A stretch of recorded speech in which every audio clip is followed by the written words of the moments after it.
The grounds of Minnesota's state capitol building had the atmosphere of a festival, as thousands of protesters gathered near the Capitol steps, waving flags and shouting slogans against the war in Iraq.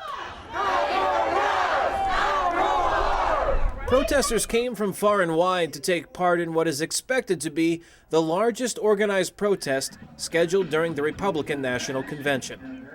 James Gilligan is a former Marine who says he suffers from post-traumatic stress disorder. He was homeless when he left the Marines after the Iraq War. He recently joined the group called Iraq Veterans Against the War and traveled from Philadelphia, Pennsylvania to march with the group in the St. Paul demonstration. Iraq Veterans Against the War has 3 goals here. We've got 3 objectives: immediate withdrawal of all occupied forces, reparations for the Iraqi people and their government, and full benefits and health care for those veterans that need them, that are coming home. Gandhi Mohammed is a Somali refugee who fled to the United States in 1993. We want equality! He is also an Iraq War veteran who left the U.S. Army because, he says, as a Muslim, he objected to the war in Iraq.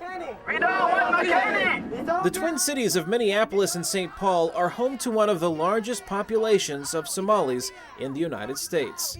Mohammed says it is not customary for Somalis to show public opposition to government. And that is one of the things that we want to tell the Somali people. To speak up is not illegal. You can speak up, you can speak your mind, you can come out and protest.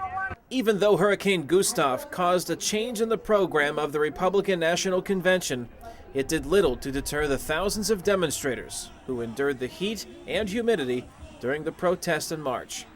Lou Alvarado, who is from Minnesota, said even though St. Paul is hosting the Republican National Convention, not everyone agrees with Republican Party policies.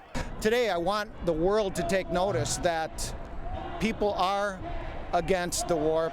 People here in Minnesota are against the war and against the Bush administration. We don't go along just to go along and get along. So I'm here to let my voice be known, let it be heard, and put the message out.